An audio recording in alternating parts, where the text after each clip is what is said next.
Bismillahirrahmanirrahim. Innal hamdalillah nahmaduhu wa nasta'inuhu wa nastaghfiruh wa na'udzu billahi min shururi anfusina wa min sayyiati a'malina. Man yahdihillahu fala mudilla lahu wa man yudlil fala hadiya lahu.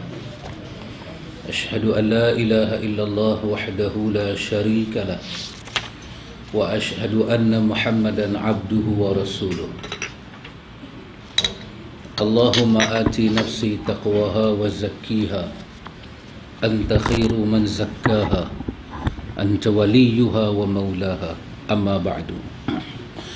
إخوة الإيمان إخوة في الدين أعزكم الله وأحبكم في الله. Alhamdulillah summa alhamdulillah. Alhamdulillah ikhwatul iman, kita boleh sambung majlis ta'lim kita ini, iaitu kita membaca buku Waktumu Dihabiskan Untuk Apa. Waktumu dihabiskan untuk apa? Perkataan waktu dia perkataan yang begitu umum. Dia berkaitan dengan masa, dengan umur, dengan apa yang kita ada, ke mana kita habiskan. Itu makna waktu. Mungkin penulis kita ini Pak Mik dia ambil daripada surah Wal-As. Demi kita tahu waktu, demi masa, Al-As. Al-As juga orang merujuk kepada kehidupan. Kita kata asrun Nabi sallallahu alaihi wasallam. Maksud dia kehidupan zaman Nabi. Jadi kita boleh katakan lingkungan masa itu Wal-As. Jadi innal insana lafi khus, sesungguhnya insan di dalam kerugian. Jadi insan dalam kerugian. Tak perlulah kita tanya insan siapa di situ, kerana insan Allah katakan kepada insan, kepada manusia, baik dia orang Islam, baik dia bukan Islam, baik dia orang cerdik ke orang tak cerdik, siapa pun, insan lafi khus, dia di dalam kerugian. Maka mungkin daripada itu Allah mengilhamkan kepada penulis kita ini, waktumu dihabiskan untuk apa? Ada orang dia menyangka waktu dia itu bermanfaat, tapi di sisi agama tidak bermanfaat. Ada orang dia menyangka waktu dia itu tidak bermanfaat, tapi nanti dia balik pada hari dia bertemu Allah sangat bermanfaat. Nanti kita akan tengok dalam buku kita ni ada huraian dia. Baik, Pak Mik, kalau tak silap saya muka surah 42. 44. Yang ke-6 Pak Mik.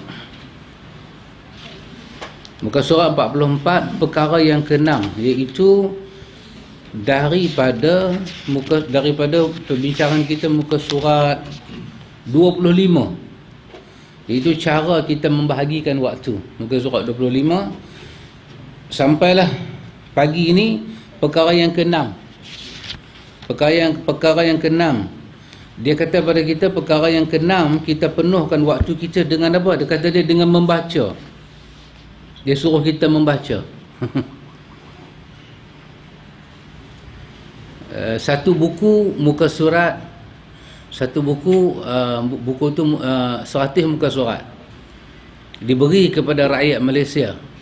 Ada yang menghabiskan buku tu 3 tahun. Ada yang menghabiskan buku tu 2 tahun setengah. 100 muka surat.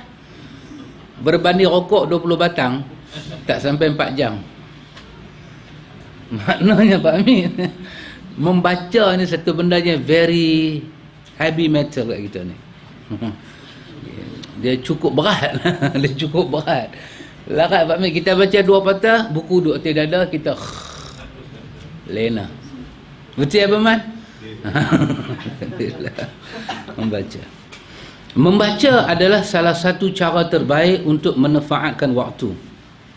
Para ulama salaf selalu menggunakan waktunya untuk membaca. Mereka tidak mau waktunya hilang tanpa membaca. Subhanallah. Kenapa iqra? Ikhwan, kena kita ada ayat Allah katakan iqra bismi rabbikal ladzi khalaq. Satu ayat yang pertama turun pada Nabi dalam Gua Hira. Ayat ni bila turun, ulama tafsir kata Nabi ditabal menjadi Nabi tapi tidak Rasul. Bila turun ya ayyuhal muddathir, baru Nabi jadi Rasul. Iqra, baca. Allah tak kata isma', dengar. Allah kata baca. Kalau dengar, benda tu tak mesti wujud depan mata, tak perlu cari, just dengar. Tak ingat pun tak apa, tapi iqra, baca, dia berhajat pada benda, pada tulisan, pada tengok, pada ingatan. Pasal tu ulama kata qaidul ilma bil kitab. Qaidul ilma bil kitab. Kau ikat ilmu itu dengan tulisan. Benda kita dengar, kita nak ikat dia, kita tulis. Maka kita ikat dia seperti mana kita mengikat barang buruan. Kita buru barang tu, mati tak mati, ikat dia. Kemarin kan Pak Mik, dia langgak Pak Belang. Di mana? Gua Musang. Hak sana kan, Pak Belang kena langgak. Saya punya duk pakai gerit, teringin nak jumpa rimau, tak jumpa-jumpa Pak Mik. Teringin nak jumpa rimau. Nak tengok macam mana kan, kita ada filem Melayu apa, Jari Waris Rimau Jari Waris hantu kan, dia rimau lah tu. Tak jumpa-jumpa Pak Belang. Tak tahu satu hari tak tepi belanggak Pak Belang. Inna lillahi wa inna ilaihi raji'un. Nak jumpa gajah, jumpa dah hari tu. Jumpa gajah tengah malam, dia keluar tergedeng-gedeng. Saya kata kat driver, tunggu Ustaz. Orang kata kalau nak bagi gajah marah, pegang ekor dia. Saya kata tunggu Ustaz, saya nak pegang ekor. Driver belah tu. Abu Talib lah bawa itu. Nak tengok gajah hamba kita akan syok kita speed kereta tu. Bawa pada muka. Baik. Kenapa kita perlu membaca? Dia kata pentingnya membaca dan mengamalkannya. Allah Subhanahu wa taala berfirman, "Iqra bismi rabbikal ladzi khalaq." Bacalah dengan menyebut nama Rabbmu yang menciptakan. Allah Subhanahu wa taala memerintahkan hamba-Nya untuk berilmu sebelum beramal. Allah Subhanahu wa taala berfirman, "Fa'lam annahu la ilaha illahu wastaghfir li dhanbik." Maka ketahuilah bahawa tidak ada Tuhan yang patut disembah selain Allah, dan mohonlah ampunan atas dosa-dosamu. Sebahagian ulama salah menyatakan kami biasa memohon bantuan dalam menghafalkan ilmu dengan cara mengamalkannya. Pentingnya kita membaca, ikhwan. Satu, kerana dia arahan daripada Tuhan. Dia arahan daripada Tuhan. Yang kedua, ilmu tak akan dapat tanpa membaca. Anda tengoklah bila orang ni tak mau baca, bila jadi satu-satu isu, macam mana kecetekan dia bertemu dengan isu tu. Kadang-kadang orang Arab kata annasu a'da bima jahilu. Dia musuh dengan benda dia tak tahu. Benda tu ilmu, tapi kerana dia tak tahu, annasu a'da bima jahilu. Manusia akan buat musuh dengan benda dia tak tahu. Jadi ada dua benda yang apabila Islam datang, Islam tak suka. Apabila Islam datang, Islam tak suka. Dan Islam lawan benda ni habis-habisan. Yang pertama, syirik, menduakan Tuhan. Islam tak boleh terima kita kata ada Tuhan yang kedua, tak boleh. Sebab dia tak masuk akal. Kalau orang kata satu sekolah dua cikgu besar, dua-dua berfungsi serentak, apa akan jadi? What happened kepada sekolah tu? Serentak. Kalau satu cikgu besar pencen, lain bab, serentak. Satu kapal, dua nahoda, serentak. Apa nak jadi? Ini macam ni, saya kuliah di sini, mai ustaz mana duk kuliah tang situ, serentak. Yang bengong siapa dah? Yang dengar pusing kot ni, pusing kot tu, pusing kot ni. Dia tak masuk ghairu ma'qul. Dia tak masuk akal. Allah yang maha berkuasa, lepas tu kita jadikan sekutu dia. Islam tak boleh terima. Kenapa? Di antara benda yang Islam muliakan kita adalah pemikiran. Islam tidak memandu dan mendonatkan pemikiran. Donat. Pasal donat kan dia bulat tapi tak mana. Islam lebih menggoreng pisang kan, lebih panjang. Islam tidak mendonatkan pemikiran. Dia pusing tentang situ je pemikiran kita. Dia tak mau dengar benda lain. Jadi cara dia macam mana? Islam bagi pada kita ilmu akidah. Pasal itu dalam ilmu akidah Islam letak dalil. Islam tak letak akal sebagai sumber utama. Islam letak dalil dan hujah. Dalil ada Al-Quran dan hadis-hadis yang sahih. Lain tak layak jadi dalil. Yang kedua, bila Islam datang, Islam tak suka apa dia? Islam tak suka kebodohan. Islam melawan kebodohan. Sehingga Nabi Musa menyatakan, Nabi Musa dalam surah Al-Baqarah, Allah cerita Nabi Musa berlindung kepada Allah daripada kebodohan. Inni a'udzubika minal jahilin. Kisah apa? Qalu du'u lana rabbaka yubayyin lana. Pasal apa, Cik? Pasal nak sembelih seekor lembu. Lembu ke sapi? Sapi ke lembu? Sapi Indonesia. Pak Amir. Nampak Pak Amir selesai masalah tu macam mana? Cara Pak Amir selesai tu, dia tak payah gam siapa-siapa Pak Amir. Cara Pak Amir selesai, tak payah 16 orang digam. Cara ini kita kena belajar dengan cara Pak Amir. Sapi Indonesia, lembu kita. Bukan kita ni lembu ni bahasa kita. Lembu tu bahasa kita. Tanya begitu, tanya begini, malau nuha, warna apa. Sedangkan Allah Ta'ala, Allah Ta'ala memerintahkan sembelih lembu. Cari lembu lah. Tanya warna apa, besar mana, lembu buat kerja ke, lembu duduk saja. Tanya. Sampai jadi apa dia? Tashabaha alaina.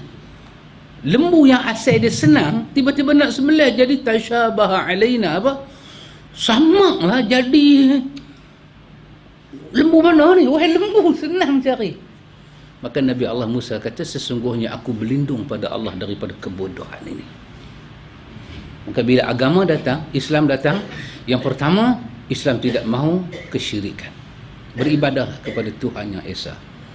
Yang kedua apa dia? Yang kedua, kebodohan tak boleh ada. Maka apa saja ruang kebodohan, Islam akan mencelah masuk. Benarkan orang berfikir, benarkan orang mendengar, benarkan orang melihat. Pasal itu ruang-ruang perdebatan yang berlaku pada para anbiya dulu, Quran rakam balik. Walhal Allah boleh menggunakan kuasa dia yang hebat, begitu saja kun fayakun kepada Firaun, mampu kata Firaun. Boleh Pakcik Bari Tuhan buat begitu? Tuhan boleh buat lebih kurang kepada Namrud, kun fayakun, tergolek, terlentang, mati terkangkang Namrud. Betul Pak Amir? Tapi Tuhan buat macam mana? Sistem hujah. Musa, izhaba ila Fir'aun, innahu tagha. Kaedah dia, bila kita kata kau orang tu tak betul, kita kena pergi jumpa dia. Jangan kau kata dia tak betul, kau hentam dia. Selama-lama kau hentam dia, bila nak betulkan dia? Izhaba ila Fir'aun. Pak Min, izhaba ila Fir'aun. Takkan 16 orang ni Fir'aun kot?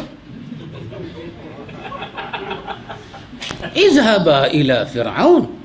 Ada ayat begitu. Siapa yang kena jumpa? Musa dan siapa Musa dan Harun ni? Kekasih Allah. Pergilah jumpa, pergilah tanya. Apa hal? What is your problem? Ask something. Asking. Tak apalah, say something. Why? Namrud. Siapa yang jumpa Namrud? Ibrahim alaihissalam. Siapa dia? Khalilur Rahman. Bukan saja dia mencintai Tuhan, Khalil, bukan saja dia mencintai Tuhan, Tuhan membalas cinta dia, baru nama Khalil.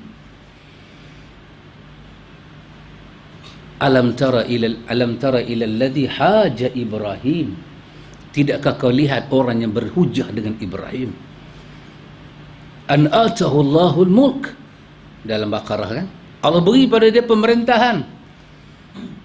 Dia kata kepada Ibrahim, dia boleh bagi hidup, dia boleh bagi mati. Ana uhyi wa umit. Dalam tafsir Ibnu Katsir kata dia bawa main 2 orang. Seorang dia bunuh, dia kata tengok aku bagi mati. Seorang dia kata pergi balik bang. Beri kemaafan. Dia kata yang tu aku bagi hidup, ini aku bagi mati. Ibrahim kata kelakanya. Kelakar sungguh kau ni. Katun kau buat. Kalau betul kau ni Tuhan, Ibrahim kata, Nuh, tengok matahari sekarang terbit belah mana? Belah timur. Kalau matahari itu tadi pagi naik belah timur, besok saat lagi dia akan jatuh belah barat. Esok pagi aku nak kau bangkitkan dia belah barat, jatuhkan dia belah timur. Sepatutnya Ibrahim tak ada tangan, ya Allah, lagu ni punya Namrud duk ada, ya Allah, Allah cakap buang masa. Tuhan tak tahu kah buang masa? Tak ada dalam ilmu Tuhan kah Namrud tidak akan menerima dakwah? Dalam ilmu Tuhan. Dalam ilmu Tuhan. Tapi kenapa datang? Nak mendidik umat. Ini agama. Ini sistem agama. Jangan awak hukum satu orang tanpa awak pernah dakwah pada dia.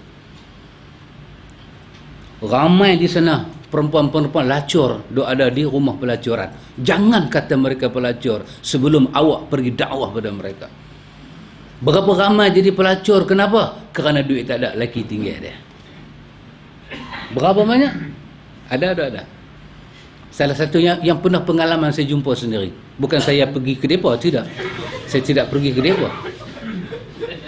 Tapi pengalaman mereka datang ke kelas. Pengalaman. Cerita, kami ada anak, kami nak bayar sewa rumah, kami tak ada duit dan kami buntu. Saya kata takkan tak ada nasihat lain. Buntu ustaz, buntu. Ya. Tindakan mereka salah. Mereka mengambil jalan yang salah. Salah tetap? Salah. Tetap salah. Tetapi untuk menghukum manusia di atas kesalahan, mesti dibicarakan. Apa Nabi sebut dalam hadis Imam Tirmizi, bagi yang menuduh al-bayyinah, bawakan bukti. Bagi yang kena tuduh, engkar. Saya tak buat, engkar dan bersumpah. Wallahi saya tak buat. Wallahi bukan maksud saya begitu. Betul? Ya, begitu kaedah dia. Maka pasal itu ikhwan, agama bila datang, agama tak suka kebodohan. Agama tak suka kebodohan. Lebih-lebih manusia bodoh dalam bab tak boleh bodoh apa dia? Beriman pada Tuhan. Beriman pada Tuhan. Allahu Akbar. Orang Arab dulu dia ambil korma-korma ni, dia centum buat Tuhan. Lepas tu dia jemuk bagi kering. Dia simpan. Dia bawa berjalan Pak Amir. Dia ada hajat, dia letak, dia minta kepada korma kering tu. Dia kata, Tuhan tolonglah aku. Jalan-jalan pula dia lapak, dia kepak tangan kawan tu, dia makan. Lepas tu dia minta, dia kepak, dia makan. Dia tak sedar, dia duduk sedekah Tuhan dia. Tak boleh. Bila agama datang, agama bagi pencerahan kepada akal manusia. Maka pasal itu agama tak suka syirik dan tak suka kebodohan. Pasal itu orang Arab kata, kullu su'al jawab. Soalan mesti ada jawapan. Kalau kita tak tahu, kita kata, wallahu a'lam, saya tak tahu. Jangan redah. Jangan redah. Sebenarnya duk sebenar tapi tak benar. Duk sebenar tapi tak benar. Kerana itu kena hati-hati ikhwan.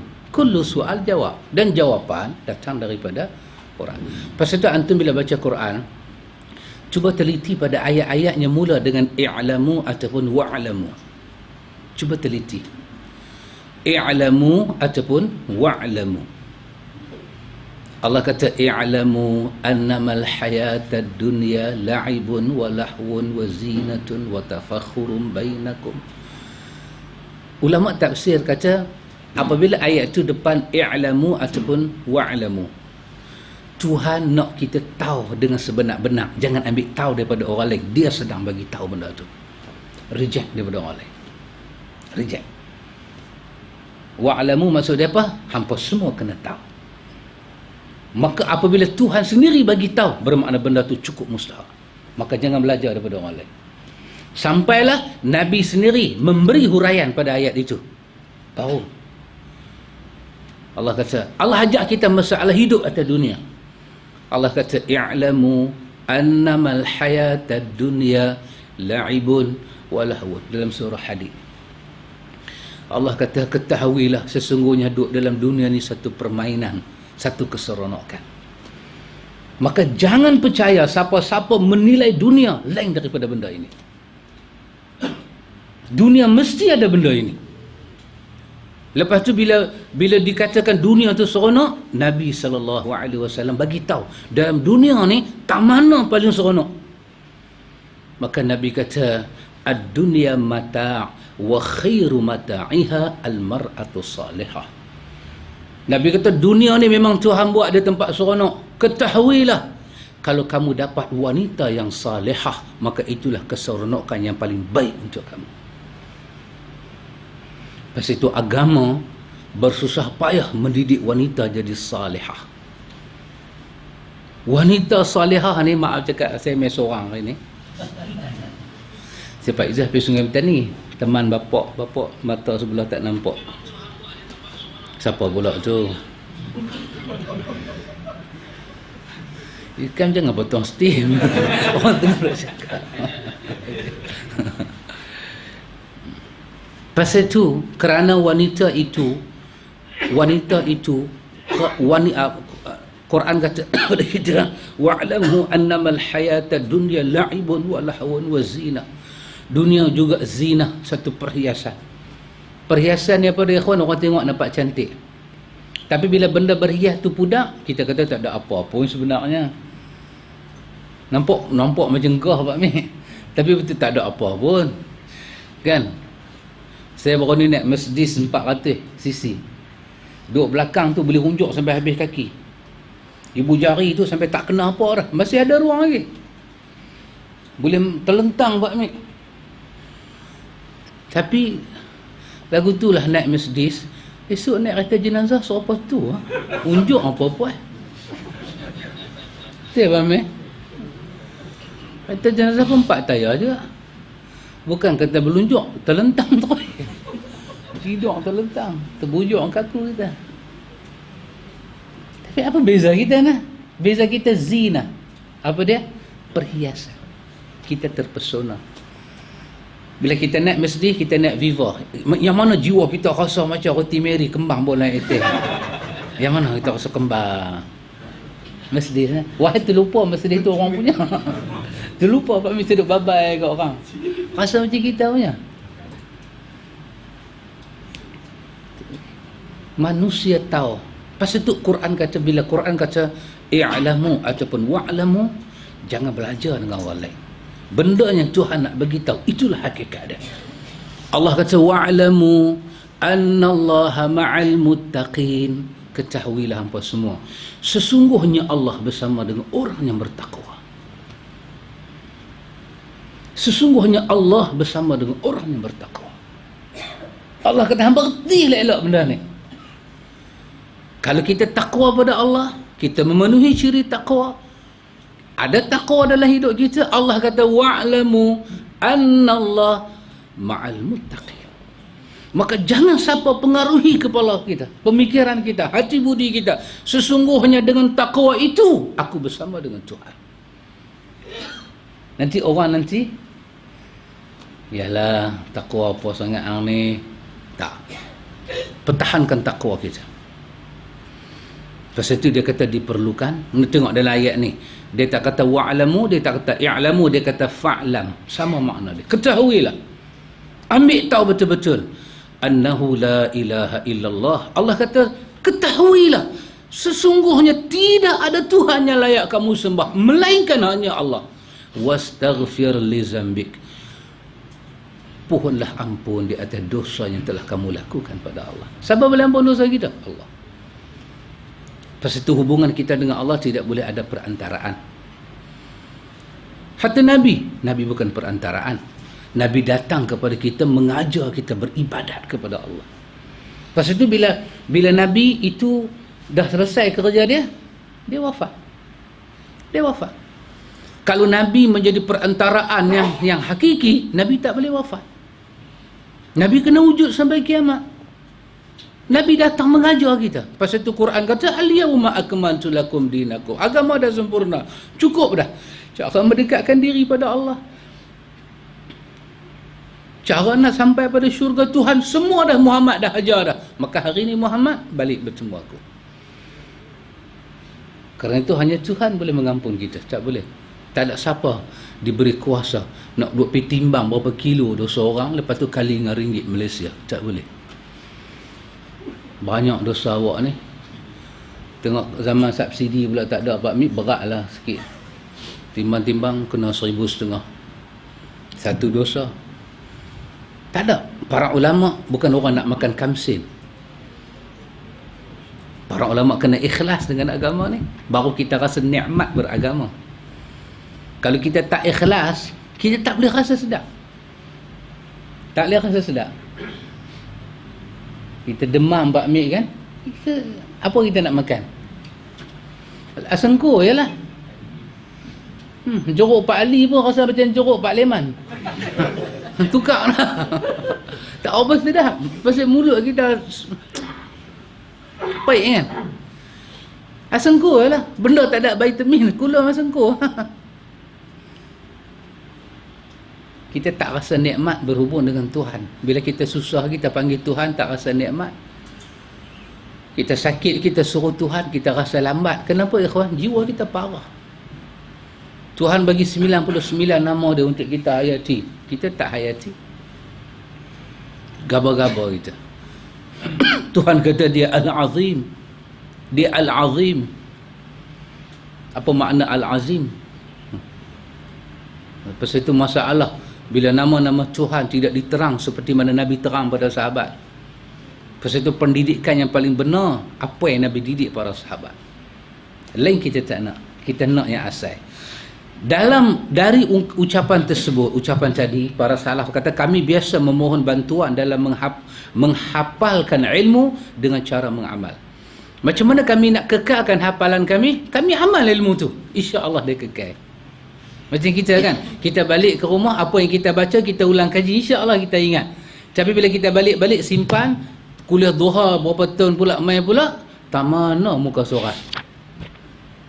Bukan terlupa, terlupa.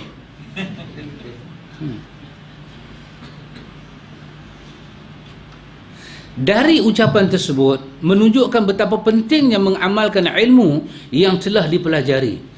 Orang yang tidak menjaga, melatih, mendidik dirinya di atas kebaikan yang ia pelajari dan faham, sesungguhnya ilmu itu sama sekali tidak akan bermanfaat baginya. Sebagaimana dikatakan oleh Imam Al-Muzanni rahimahullahu ta'ala. Siapa dia Imam Al-Muzanni ni? Siapa dia? Anak murid pada Imam Syafi'i, Ismail Al-Muzanni.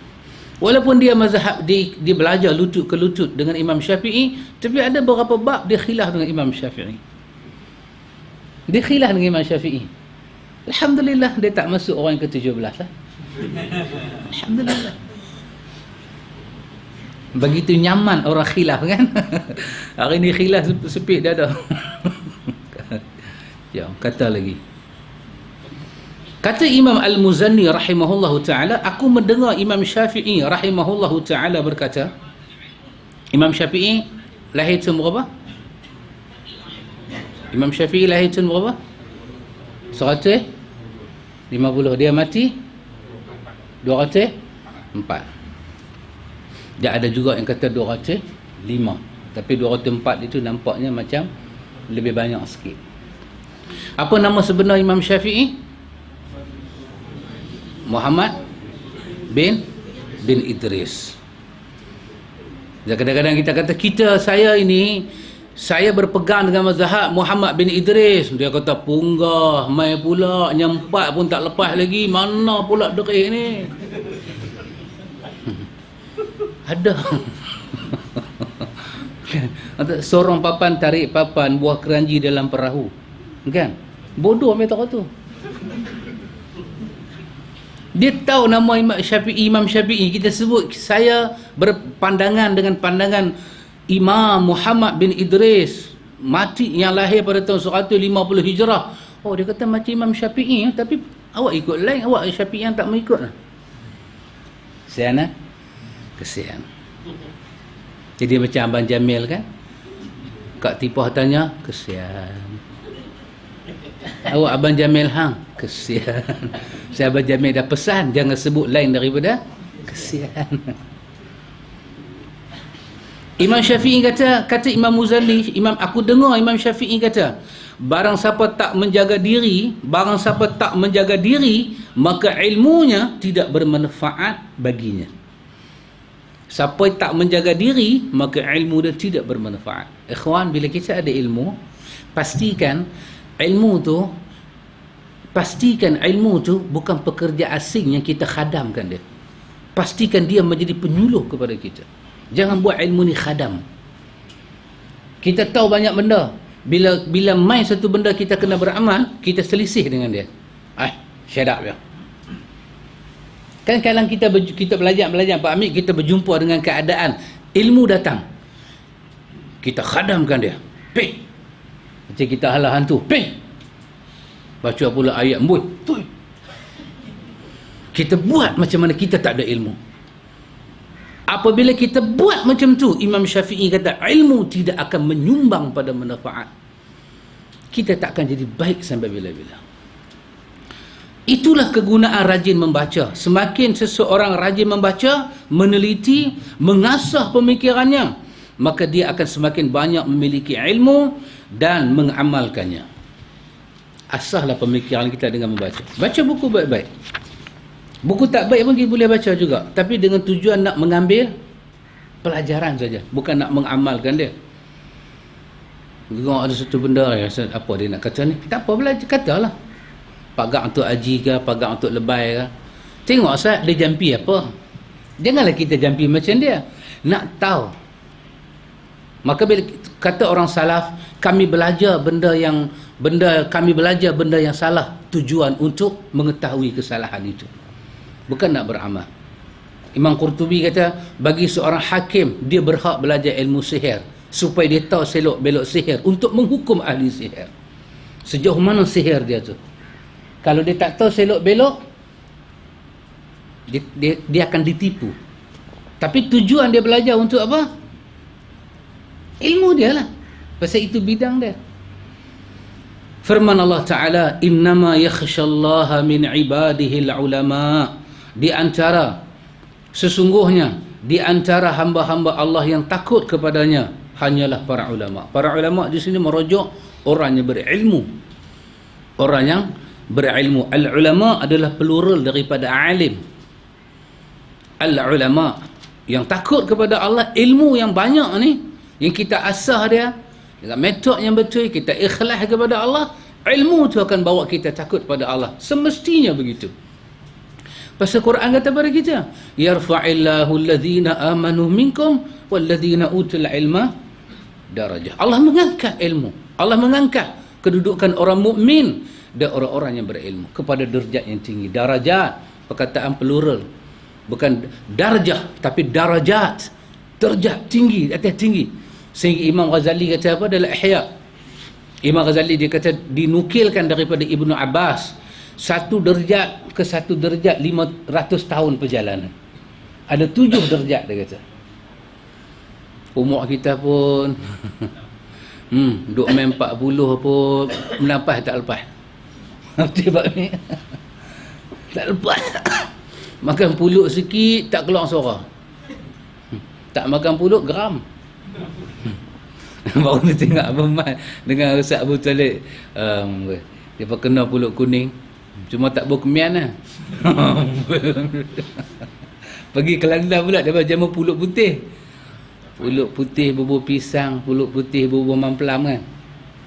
Oh, jadi macam kapal, duduk tepi kapal tu ceramah pula atas kapal. Geram tengok Pak Mik. Kena derian sebiji Pak Mik, sandak 2 jam. Dhaifnya manusia kan, wa khuliqal insan kana dhaifa. Kita tak tahu kita dhaif ikhwan sampailah kita baca Quran, kita bertemu dengan petunjuk Tuhan, baru kita tahu kita dhaif. Orang tak tahu dia dhaif. Dia jumpa doktor, demi Allah dia tak akan tahu dia dhaif. Dia berjumpa doktor, dia tahu dia tak mau sakit. Dia tak tahu kata dhaif ni apa. Dicipta perkataan Arab bernama dha'fun, lemah. Kita terjemah kepada lemah. Pergilah orang makan suplemen habatus sauda ke, makan minyak zaitun ke, Makan lemon dengan madu ke, makan. Pasal apa? Suplemen. Pasal apa ni? Saya dah 50, nak kena jagalah sikit. Nak jaga apa? Yalah, saat ni dia main semput, asma ke tengah-tengah malam. Dia terlupa dia dhaif. Manusia boleh makan ubat, tapi jangan lupa kita dhaif. Apa makna dhaif? Kita memerlukan ihsan daripada Tuhan. Berapa banyak daripada hidup kita ni kena memohon kepada Tuhan. Kita pintar, Pak Amir. Kadang-kadang kita pengarah syarikat, pintar kita. Tapi kita jam dengan cucu kita. Jam. Pening kepala. Anak kita okey, mai cucu ni, ya Allah Pak Amir. Macam saya cerita hari tu kan, makcik tu kata apa kan? Kata makcik, cucu berapa? Allah, dia kata ustaz, saya dah lupa dah ada berapa cucu. Ustaz pula peringat jebon-jebon tu, ya Allah. Dia panggil jebon dekat cucu dia. Pergi sembunyi dalam almari, tak keluar sehari. Dia sembunyi dalam almari, mencilut-cilut dengan abang dia, sampai dia terlena. Dia kata anak-anak balik dah ke rumah masing-masing. Dia kata tu, menantu dengan anak sama punya duk ada mangkang. Boleh tak sedang anak korang seorang balik. Boleh tak sedang anak korang seorang balik. Macam mana tersedak? Allah mak. Dia kata tak ada. Malah kalau mana, tetapi buka almari tengok kawan tu duk lena dalam tu. Ya Allah. Dia kata mai pagi-pagi rumah dia balik mai tidur, dia kata bukan nak mai masak. Kita lah pergi market, kita jadi lembu, kita pergi market, kita ni depa bangkit senang aja pakai 12 tengah hari tanya, "Mak masak apa hari ni?" "Masak apa aku buat gulai bewak bagi gambar."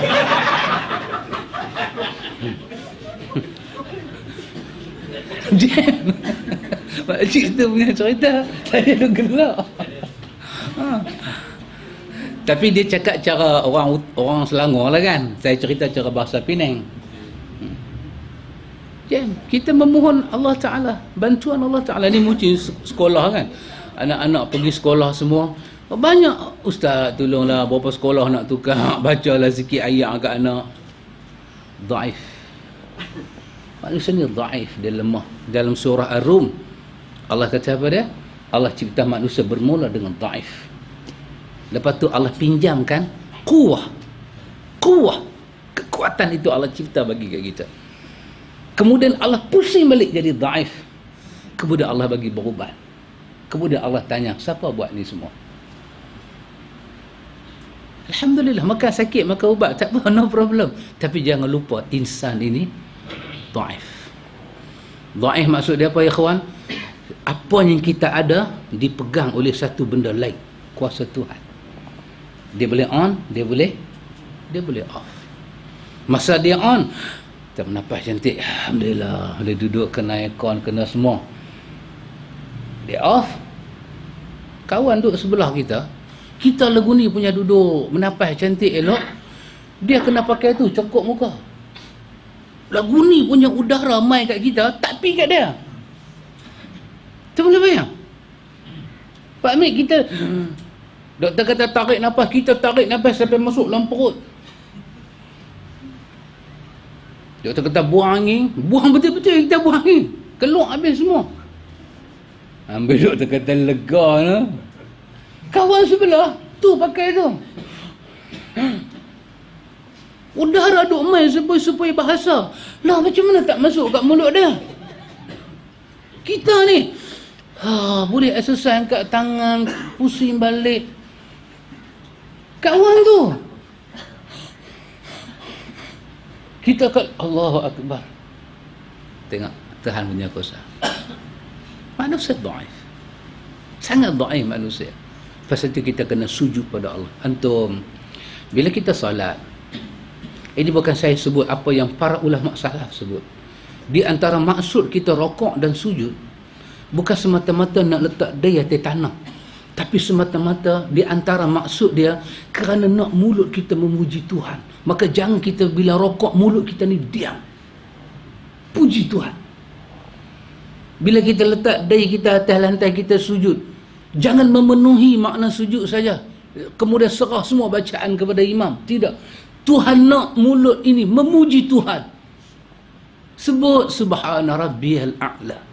Subhana rabbiyal a'la. Tuhan nak. Pasal itu dalam kita duduk sembahyang fardu ni, Nabi ajak imam kan, kita ikut imam. Tak apa. Tapi Nabi ajak kita sembahyang sunat. Bila sunat tengah malam, seluruh sunat tengah malam, Nabi memperbanyakkan sujud pada Tuhan dengan doa-doanya sangat syahdu. Nanti kita akan jumpa rumah Pak Long, doa-doa Nabi. Doanya sangat syahdu, menikam hati. Bila kita sembahyang sunat, ba'diyah ke, qabliyah ke, tahiyatul masjid ke, kita ada kesempatan sembahyang apa-apa, jangan rokok semua sebut di hati. Tak. Sebut di mulut. Subhana rabbiyal azim. Bagi sini meletup, tak rasa. Subhana rabbiyal azim.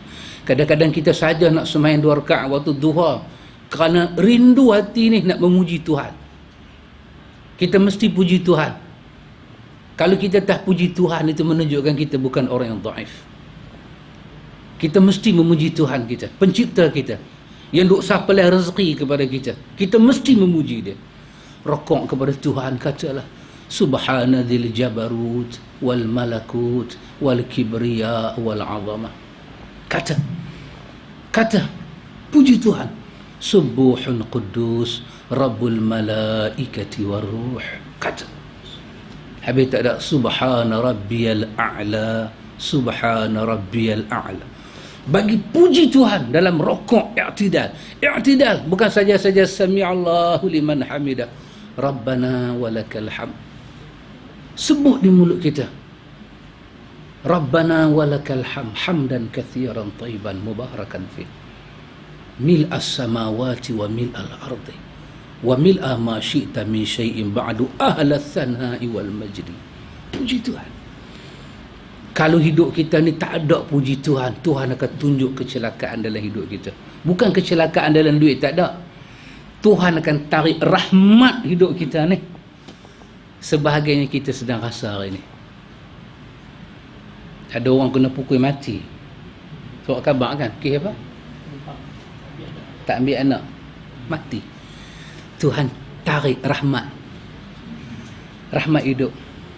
Tak bolehkah kita tengok orang lain adik-beradik kita? Tak bolehkah? Kan Nabi sebut, la yu'minu ahadukum hatta yuhibba li akhihi ma yuhibbu li nafsihi. Kita settle cara adik-beradik.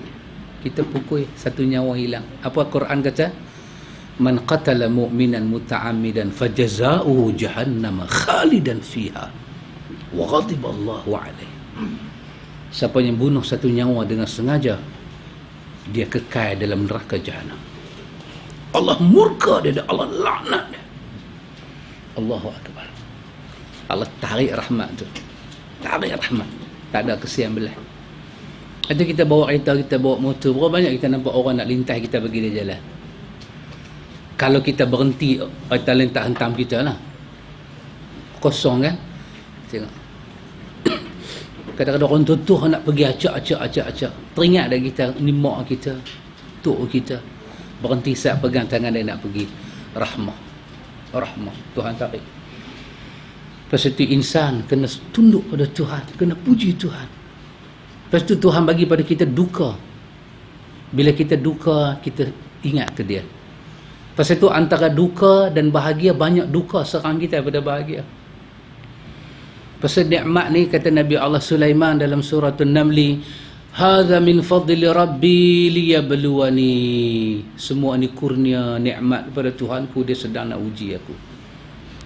Bila Tuhan bagi nikmat banyak, masa nikmat banyak nak sebut nama Tuhan, dengan masa duka tu kita sebut Tuhan dengan hati, perasaan, daging darah.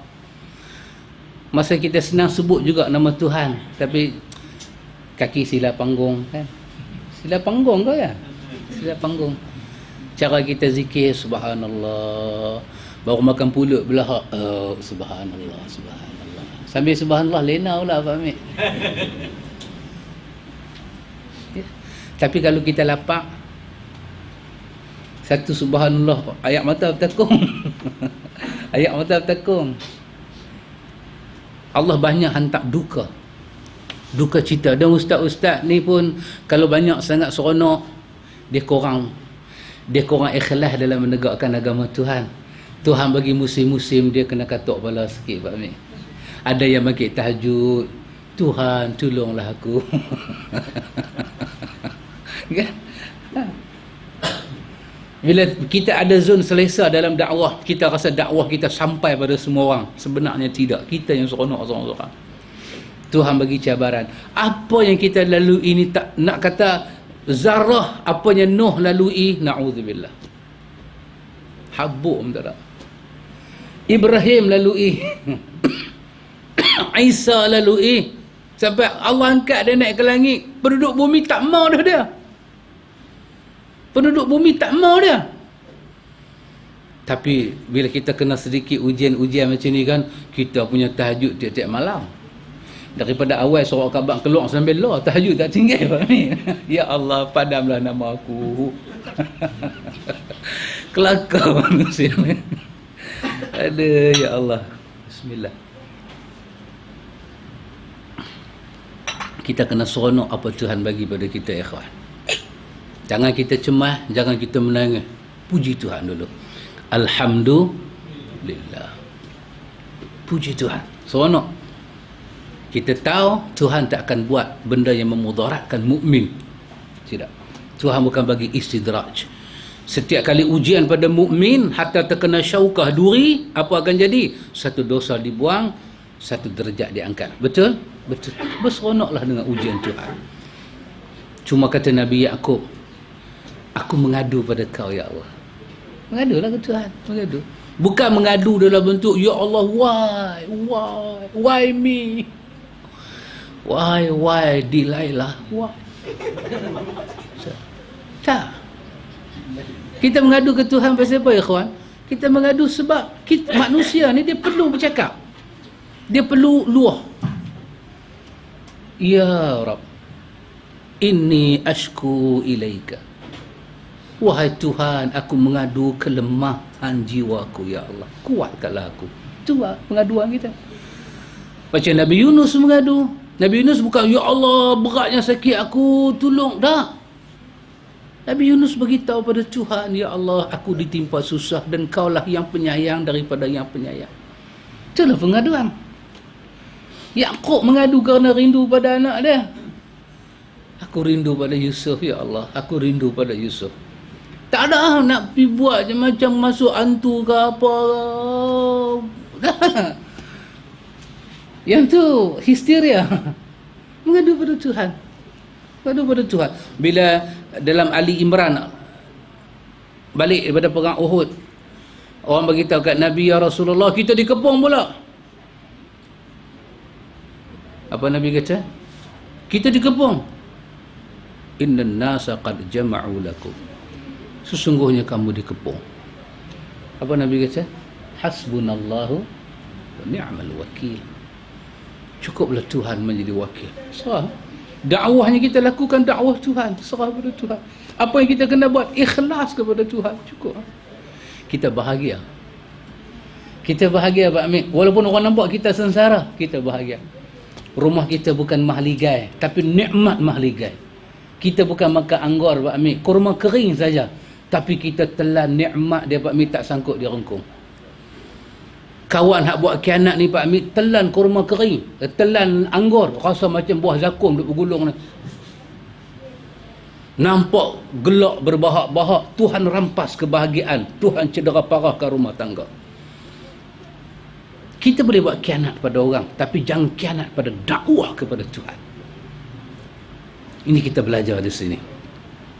Nasihat para ulama dan semangat membaca mereka. Allah Subhanahu wa taala berfirman, yarfa'illahu alladhina amanu minkum walladhina utul ilma darajat. Allah akan mengangkat derajat orang-orang yang beriman di antaramu dan orang-orang yang diberi ilmu beberapa derajat.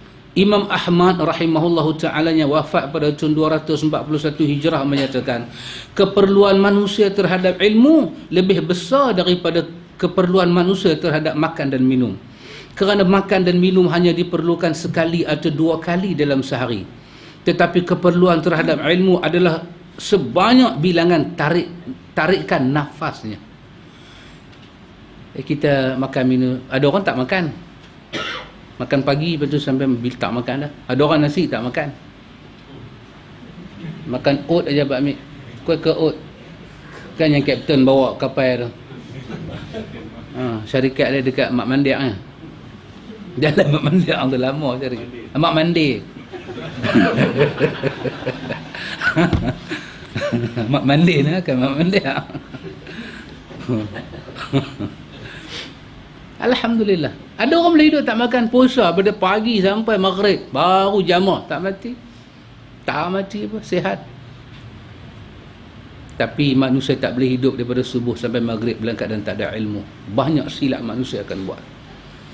Banyak silap. Banyak tingkah laku dia akan derhaka pada Tuhan, dia tak sedar. Nabi SAW sebut dalam hadis Bukhari, ikhwan. Dalam hadis Bukhari, tak ada di sini, saya saja baca. Dalam hadis Bukhari, hadis Bukhari dan Muslim, hadis Abu Hurairah.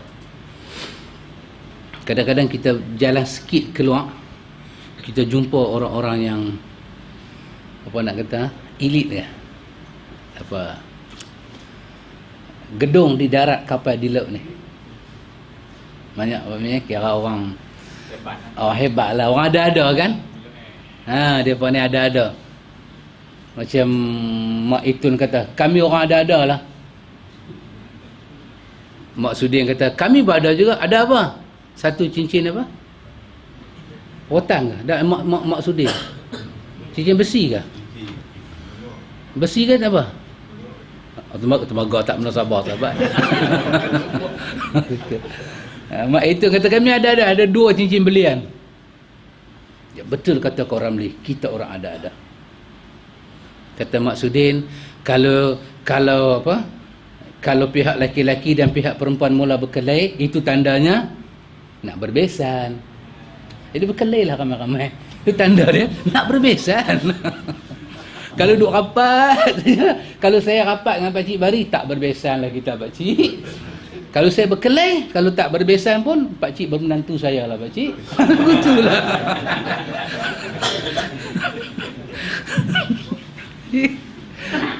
Ya Pak Izzah tak main.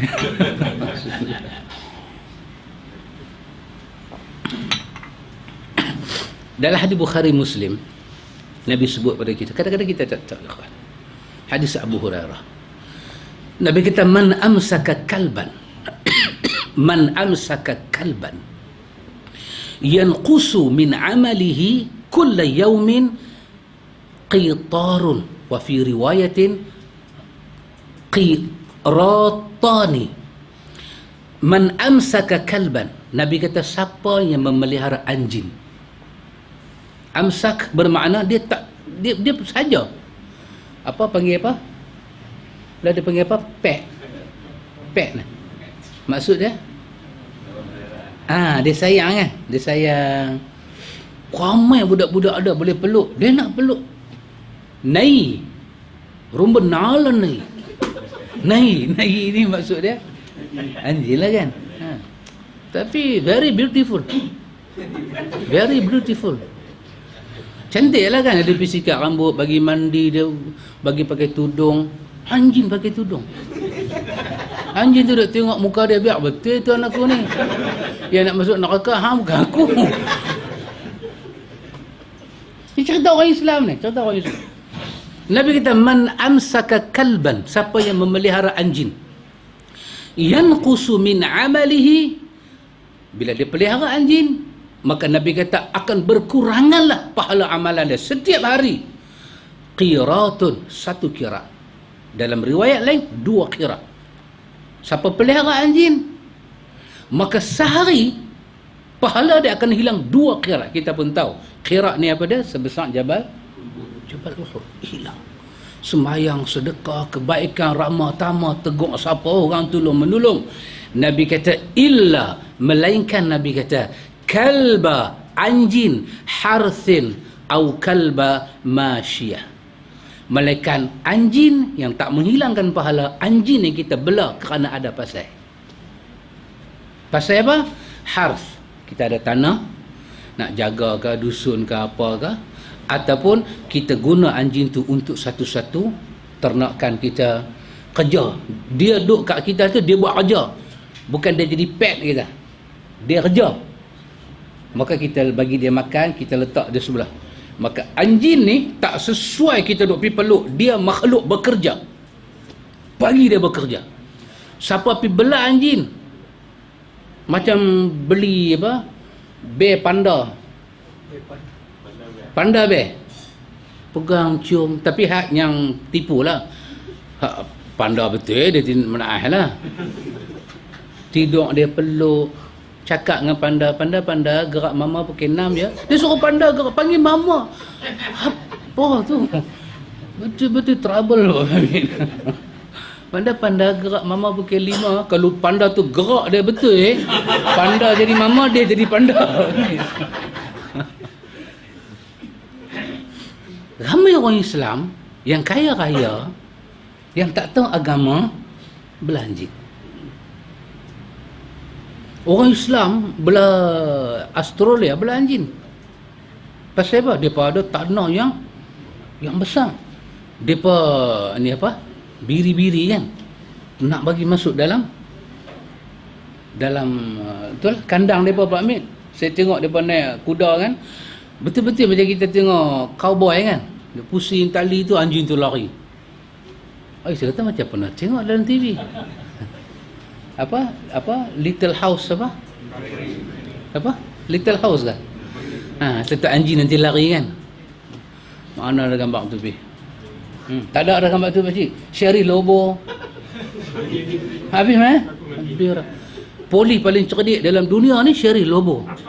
Keluar daripada balai, kereta elok, balik tayar terbelah satu, pintu terkeluar satu, Sherry Lobo. Tapi alhamdulillah lah, kita punya gerak khas bagus. Kita punya gerak khas itu alhamdulillah, bukan Sherry Lobo tapi gerak khas. Ramai orang tak tahu.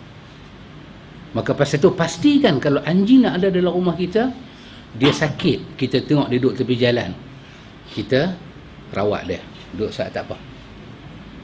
Tapi anjing ni satu makhluk, dia kenal orang, dia ingat jasa orang, so kena hati-hati. Bila kita duduk rawat dia, dia nanti jadi, this is my family. Dia tak pergi tak mana dah. So kalau dia tak pergi tak mana, bagi dia kerja, jangan bagi dia duduk saja, buat sesuatu. Postman mai ambil surat ke, lari postman tu ni. Ambil surat, lempak masuk, surat khabar, lempak masuk. Tapi kena hati-hatilah kan, kita dalam masyarakat kampung, kita mazhab Ahlussunnah wal Jamaah, kita mazhab Syafi'i, nak kena jaga ayat liak dia kan. Kalau bersentuh nak kena samak, kalau kita tak samak susah pula nak kena jawab dengan jiran tetangga. Tapi kerana kita tak ada ilmu, banyak benda kita tak tahu. Baik ikhwatul iman. Lepas itu kata Imam Ahmad, tarik nafas kita mulakan ilmu. Imam Ibn Jauzi rahimahullah meninggal pada tahun 597 Hijrah. Kata dia sudah membaca 20,000 kitab dan beliau masih tetap menuntut ilmu syarak, ilmu yang syar'i. Dia baca kitab. Tok Sah Imam ni lah ikhwan, Tok Sah Imam ni, kita tengok Dr. Rozaimi Pak Mik, masa dia nak buat dia punya PhD, berapa ratus kitab dia baca, tu pun kita boleh gigit lagu tu je dengar. Kita kata beg your pardon please. Kita Pak Mik ni sampai lah tak habis-habis lagi Pak Mik. 152 muka surat. Dua tempat punya duk berkosong sana berkosong sini, tak habis-habis lagi. Riyadhus Shalihin tak habis-habis lagi. Bayang tu depan kita. Masya-Allah. Dia baca Allah. Tak, orang dulu baca zaman retah bukan elok macam ni. Dia mati 597 Hijrah. Bayang. Printer masa tu apa? Dapat buku basic kan? Macam mana kita boleh bayang? Macam mana punya susah payah? Allahu Akbar. Pun mereka dah baca buku banyak macam tu. Imam Az-Zahabi rahimahullahu ta'ala wafat pada tahun 748 Hijrah berkata tentang biografi Al-Hafiz Al-Kabir Abu Nu'aim. Abu Nu'aim wafat pada tahun 430 Hijrah. Az-Zahabi cerita tentang Abu Nu'aim ni.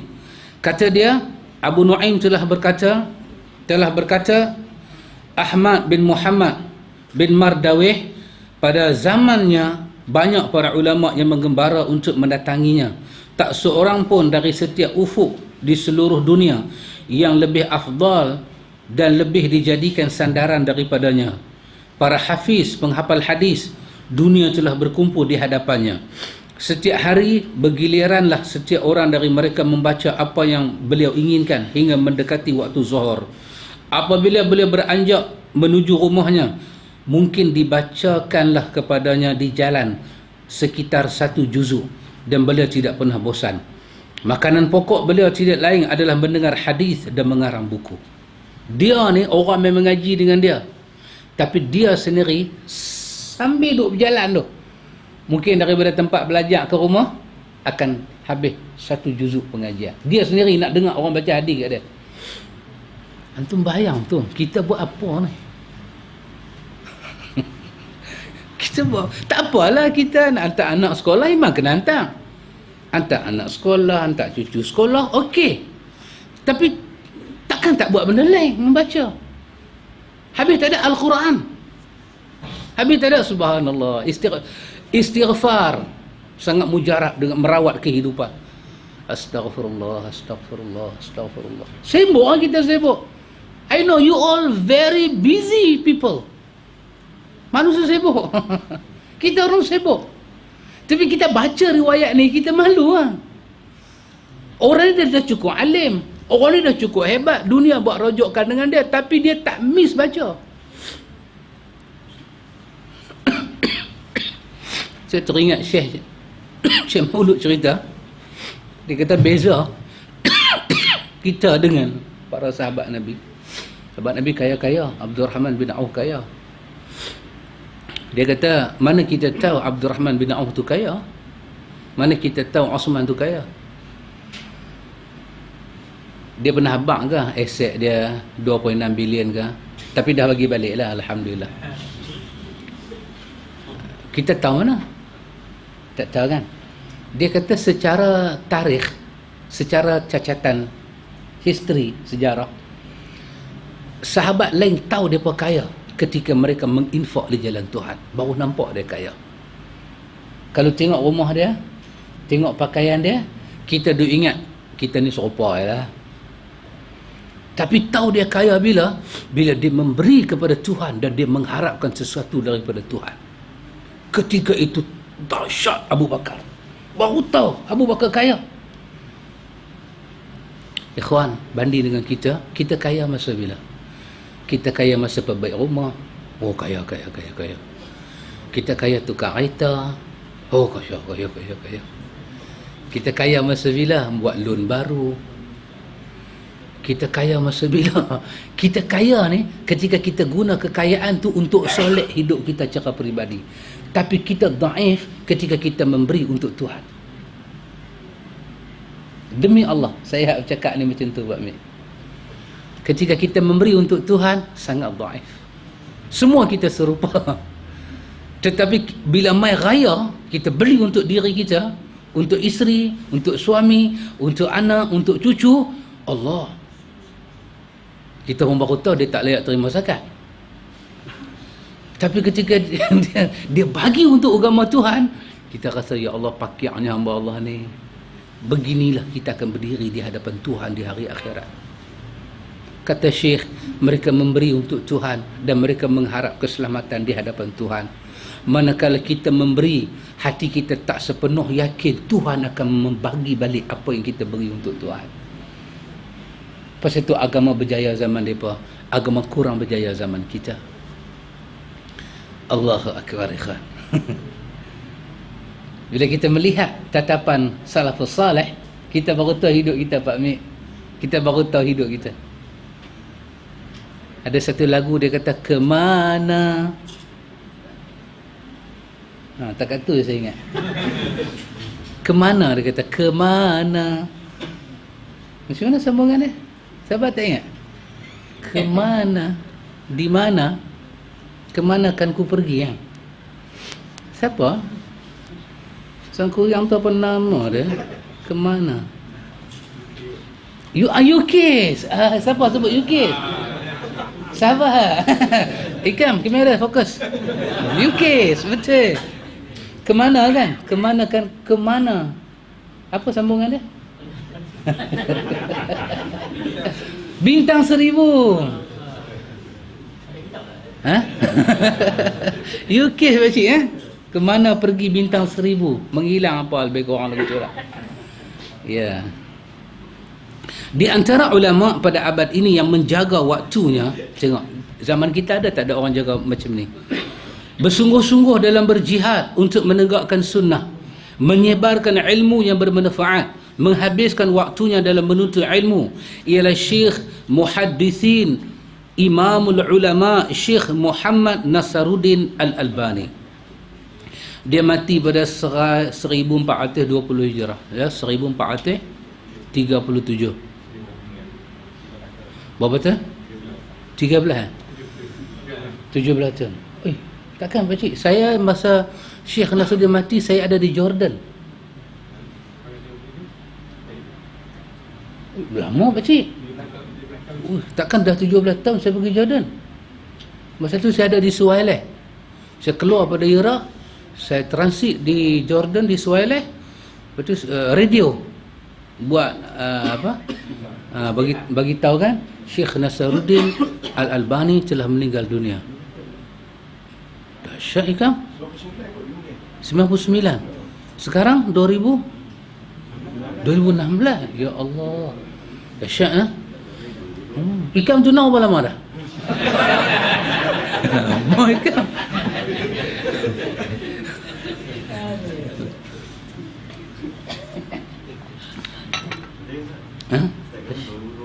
Saya kahwin ya 2002. Saya balik-balik saya kahwin terus tahun 2002. Tak ingat kahwin bila, kena kahwin pula. Nak bagi ingat. Ya Allah. Saya bergurau saja, jangan ambil hati. Jangan habaq ke siapa-siapa ya. Selagi ada si dia, aku dengan si dia lah. Dialah penawar hatiku. Baru ni dia menyanyi kat saya. Nama saya keluarkan 16 tu. Dia menyanyi lagu kat saya. Dia kata Kanda Satria. Kanda Satria Pak Mik. Lagu tu, lagu yang apa nama dia? Kekanda di medan seni, adida di medan. Tadi muka surah 40 kita baca apa? Kita Kanda Satria, pergilah Satria. Baik. Apa jadi pada Syekh Nasaruddin Al-Albani? Beliau rahimahullah menghabiskan sebahagian besar waktunya di perpustakaan Az-Zahiriyah untuk menuntut ilmu. Beliau menutup kiosnya. Kios ni kedai toko dia buat apa betul ni jam. Dan tetap berada dalam perpustakaan selama 12 jam. Maknanya setengah hari Beliau tak pernah lelah dalam mutalaah, memberi komentar dan meneliti kecuali pada waktu-waktu salat. Hingga makan siang beliau tidak dimakan melainkan di dalam perpustakaan. Beliau adalah orang yang pertama kali masuk perpustakaan dan orang terakhir keluar daripadanya. Sungguh di dalam perjalanan hidup mereka, para ulama yang mulia, terdapat teladan yang baik dan pelajaran yang agung bagi kita. Bagaimana dengan kita dalam membaca dan memanfaatkan waktu? Dia main kat sini kita sangkut. Kadang-kadang dia berkaitan dengan letih kita, masalah kita, umur kita sebasar. Bukan tak mau baca, 3 line kita baca, kita tak faham 13 line. Baca 3 belalai Pak Mik kan, sampai umur lagu ni. Kadang-kadang nak apa Pak Mik, hal ataka hadisul ghashiyah. Tak dapat ambil lah. Dapat 2 ayat lah. Hal ataka hadisul ghashiyah. Apa pula lepas tu? Ulang balik. Hal ataka hadisul ghashiyah. Allah Akbar. Tak lepas. Tak lepas. Yasin tu duk baca berapa lama dah kan? Tiap-tiap malam Jumaat baca. Malam Jumaat baca. Kira sampai lah duk buka buku tu. Ha? Patut berapa lama dah kita merdeka Abang Man? Semua orang baca Yasin. Patut apa Yasin? Tapi seorang tak apa. Duk buka buku situ lah. Malam Jumaat baca Yasin. Malam Jumaat baca Yasin. Tapi tak apa. Tak apa. Yasin wal Quranil Hakim. Buka balik. Innaka laminal mursalin. Tutup, hilang. Apa pula ni? Wahai baca daripada belum pencin lah dah pencin. Sambung balik kontrak kerja. Tak boleh apa. Pasal apa? Kita punya RAM mula slow. Kadang-kadang problem itu. Dia slow sikit. Dia main 60 Pak Mik. Macam umur kita ni bila main. Dia slow Pak Mik. Macam saya slow. 11.45 dia tak berhenti lagi. Dia slow. Dia slow. Ni nak pergi berapa. Dia slow Pak Mik. Dia slow. Dia lambat tangkap. Dia nampak macam 9 suku. Slow. Cara menumbuhkan minat membaca. Macam mana? Cara pertama dan yang terpenting dalam menumbuhkan minat baca iaitu membaca dengan penuh konsentrasi dan memahami apa yang sedang dibaca. Termasuk kita hafal Quran pun macam tu. Kita bukan budak duduk mahat tahfiz. Tapi salah satu benda boleh menyebabkan kita mudah ingat ayat berikutnya bila kita tengok terjemahan dia. Ayat-ayat yang agak-agak luar biasa sikit ni kan, kita nak hafal. Waqi'ah kita nak hafal. Iza waqa'atil waqi'ah. Kita tengok makna dia sikit. Kita nak sambung tu. Kita tahu makna, kita boleh tangkap sikit. Itu cara kita lah. Budak-budak sana hafaz Quran, dia kena baca satu muka 40 kali. Baca saja 40 kali. Dah cukup 40 kali, baru mula menghafal. Lepas tu dia duduk bersila saja situ dekat sejam setengah. Otak dia bagus. Bagus otak dia. Kita kalau duduk bersila sejam setengah, jadi sotong kita. Lembut habis semua. Dia jam. Sekejap nak lipat riau sekampung. Aduh lah. Dia lipat jam habis ni. Tak apa. Cara kita hafal. Lepas itu ada di Kuala Lumpur tu dia buat teknik baru bagi orang tua-tua. Nak hafal Quran boleh.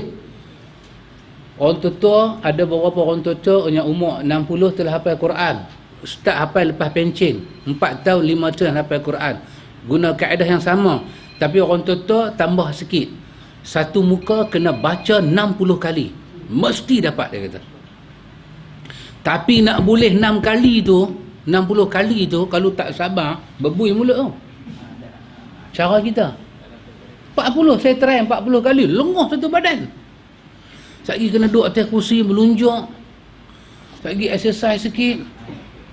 Buat macam rakyat India sikit. Oh, mengantuk. Tengok Allah bagi nikmat kat budak-budak ni. Allah bagi nikmat. Akal dia pun bagus.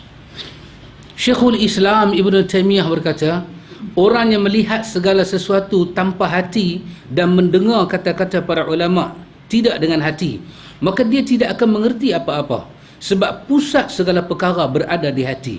Di sinilah nampak hikmah daripada firman Tuhan. Afalam yasiru fil ardi fatakuna lahum qulubun ya'qiluna biha. Maka tidak pernahkah mereka berjalan di bumi hingga akal mereka dapat memahami. Ibnu Taymiyah kata kalau kita tak fokus dengan hati perut, kita tak boleh dapat. Pasal itu Quran dah sebut dalam 46 surah Al-Hajj. Quran kata untuk kita kontak dengan alam ni, bila kita berjalan kita kena mesra dengan alam tu. Tengok. Pasal Quran suruh tengok. Tapi jangan sampai lupa Tuhan. Afalam yasiru fil ardi. Tidakkah kamu siru fil ardi, kamu berjalan di atas muka bumi? Siru maksudnya berjalan. Tapi kalau siru Melayu ni Lain pakcik kan. Awak dia ni satu macamnya siru aku tengok. Dia siru dia tu lain. Siru dalam bahasa Quran maksud dia jalan. Apakah mereka tidak afalam yasiru fil ard? Mereka tak berjalan atas muka bumi. Fatakuna lahum qulubun ya'qiluna biha, sehingga mereka dapati hati mereka itu memikirkan apa yang ada depan mata mereka. Nabi ajak tempat-tempat yang kena turun azab, menangis minta doa selamat. Tempat-tempat yang cantik, subhanak rabbana ma khalaqta hadha subhanak, maha suci engkau ya Allah, tidak pernah kau buat ini sia-sia ya Allah, jauhlah kami daripada api neraka. Nabi ajak macam tu. Yang kedua, pengalaman terhadap apa yang dibaca, pengamalan. Satu, dia ajak berita cara kita nak dapat ilmu, baca macam mana nak bagi seronok, faham. Lepas tu orang baca, orang kata iqra waradid, baca ulang balik, baca ulang balik supaya kita faham. Lah bahasa dia kata apa? Tank dan kontak. Bahasa katakan tank dan kontak. Apa ayat tu kata dan apa kita boleh berhubung dengan ayat tu.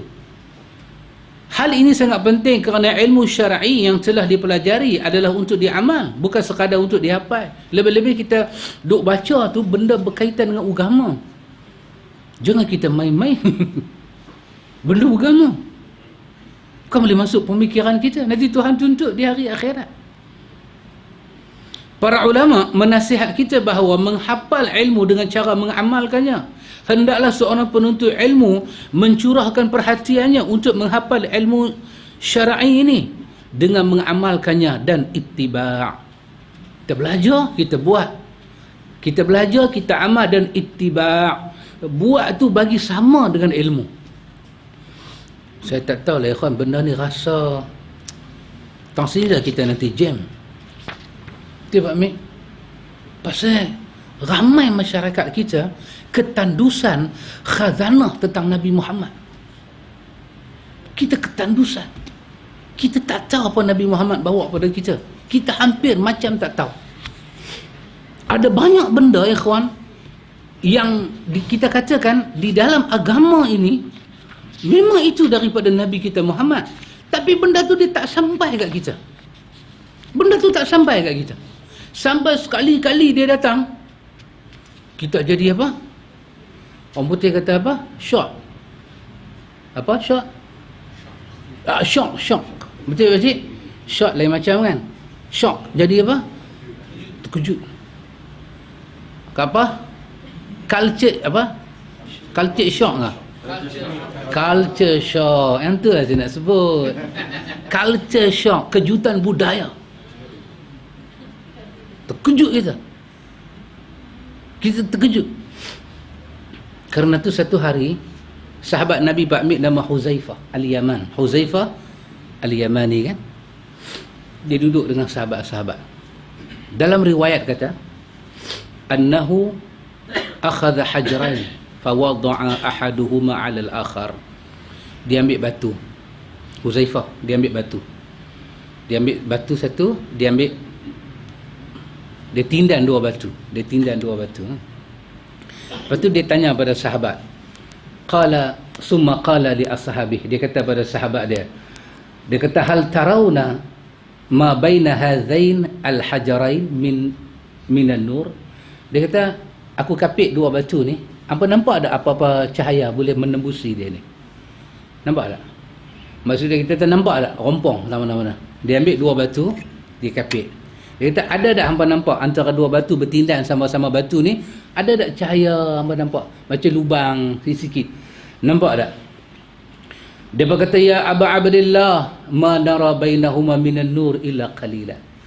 Kami tak nampak apa, tapi kalau nak kata sikit tu nampaklah lubang sikit-sikit, kecil-kecil celah-celah batu. Hang dah kapit lagu tu punya rapat. Kata Huzaifah, walladhi nafsi biyadihi. Dia kata demi Allah yang Tuhan memegang nyawa aku, la tuzhiranna al-bid'ah hatta la yara min al-haq illa qadar ma tarawna ma baina hadzain al-hajarain min an-nur. Dia kata demi Allah Tuhan yang memegang nyawa aku, sesungguhnya akan zahirlah bid'ah sehingga kamu tak akan nampak kebenaran melainkan seperti mana cahaya yang kecil di antara dua batu. Itulah kebenaran. Lain semua bid'ah meliputi. Wallahi, kata dia, demi Allah, latafshunal bid'ah hatta iza taraka minha syai' qalu tarkus sunnah. Sehingga kan dia kata, apa akan jadi ketika itu? Dia kata, ketika itu dia kata, demi Allah, apabila kamu meninggalkan bid'ah, manusia akan kata kamu meninggalkan sunnah. Kerana kebenaran sudah tidak ada, melainkan seperti cahaya yang terlampau kecil. Kegelapan itu lebih banyak daripada cahaya.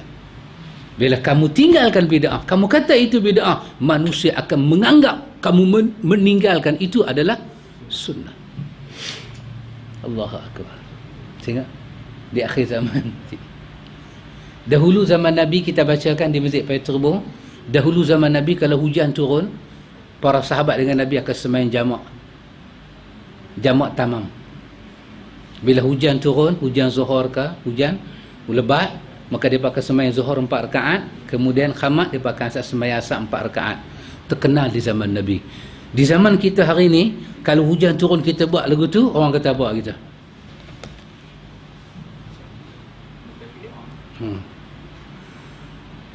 Assalamualaikum sahabat, hujan lebat, mari kita menegakkan sunnah Nabi. Hujan lebat ni kita buat sembahyang jamak. Betul kan? Hujan lebat. Ikan naik motor kan? Pom naik motor. Dia sembahyang. Masuk hujan. Ikan sembahyang zuhur 4 rakaat, ikan tengok hujan. Masjid tak kata apalah. Ikan pun kamar pelan-pelan. 2-3 kawan post duk usah. Jadi dia buat 4, dia kamat pula. Ikan sembahyang 4. Assalamualaikum kawan tanya. Hang Syiah. Hang Syiah. Kata dak, ikan kata dak, saya sembahyang jamak. Dia tu gelak punggah. Hang duk Sungai Gelugok, hang bukan duk Pala Batas lagi tu dah, hang duk Sungai Gelugok. Sungai Gelugok mai jurutong jamak. Dak, ikan kata dak, ni masalah hujan lebat turun. Ada riwayat daripada Nabi. Jangan ikan. Hang duk mengaji kat ayat Acang tu lah. Dia jadi satu benda yang sedangkan zaman Nabi itu pengamalan dia. Di zaman Nabi apa yang diamalkan? Isna'u li ali Ja'farin ta'ama. Itu yang ada zaman Nabi. Zaman kita kalau kita amal jadi pelik. Umat tidak mendapat khazanahnya. Umat tidak didedahkan khazanah Rasulullah. Sampai yang umat tahu hari ini banyak bukan daripada Rasulullah. Banyak yang umat buat. Kadang umat tak ada masa mengaji sirah, umat tak ada masa mengaji akidah, umat tak ada masa nak mengaji tarikh berkenaan dengan para sahabat salafus salih, umat tak ada masa nak mengaji tafsir yang mu'tabar, Ibnu Katsir, At-Tabari, Qurtubi, umat tak ada masa. Umat nak sesuatu yang bila dia dengar, dia seronok, dia happy, dia tak payah fikir panjang-panjang. Dia pun tak payah balik cerita apa-apa di rumah tangga. Umat nak mendengar agama yang tanpa jihad. Maksud jihad apa dia? Tanpa dia perlu buat apa-apa, dia kena menanggung risiko. Umat nak agama seringan itu. Pergi semayang. Apa yang ada ikut sudahlah. Umat mau macam tu. Kenapa umat hari-hari umat dicanai dan diuli dengan perkataan itu? Bila dengar sikit pasal sunnah Nabi semayang begini, sudahlah, yang duk ada pun tak larat nak buat dah. Maka kesan dia al-haq tinggal seperti mana lubang yang kecil. Bila kita bangkit, kita beritahu Nabi tak buat lagu ni, umat merasakan, kita kata Nabi tak buat lagu ni, umat merasa kita sedang bawa agama baru dan kita sedang lunaikan Islam ni. Antum tak kesian ke apa yang melanda umat kita hari ini? Pasal itu dakwah mengajak umat kepada Quran dan Sunnah tidak boleh dihentikan. Tidak boleh dihentikan. Apa kata Sajen Hasan ketika dia bunuh Awang? Buang. Awang ke buang? Buang. Tengok. Silat nama aja perawi dan Saya suka perkataan dia Pak Amir. Kan? Nanti kalau saya tersilap, betulkan balik. Dia berkelai. Salmah kata buang ada dalam. Buang tembak kan? Dam. Tak boleh pergi mana? Lawan dengan Sayyidina Hasan dan akhirnya buang mati. Apakah perkataan talqin yang Sayyidina Hasan bagi di atas jenazah buang? Itu satu talqin. Tapi talqin kita ni kena tanam dululah. Ni tak boleh tanamnya. Ni mayat buang ni. Dia kata, bersatu padulah kamu hendaknya. Wahai bangsaku, aku tahu bangsaku masih muda. Dia kata, semua tu aku tidak peduli. Saya nak ambil tang situ je. Aku tahu bangsaku masih muda dalam mengenal sunnah Nabi. Aku tidak peduli. Kenapa? Kalau memikirkan masalah umat tak boleh menerima, bila nak sampaikan agama ini? Demi Allah, kita tak pernah bawa perpecahan. Hanya menyatakan apa yang patut diberi penjelasan. Awak buat ini riwayatnya. Awak buat ini riwayatnya. Dan riwayat itu dhaif, riwayat ini sahih. Itu saja penjelasan dia. Dan tak perlu ada umat yang kena kanser tahap 4 nak menderita. Bila dengar penjelasan seperti itu, umat dah tahap 4 dah. Doktor pakar pun lepas tangan. Kenapa?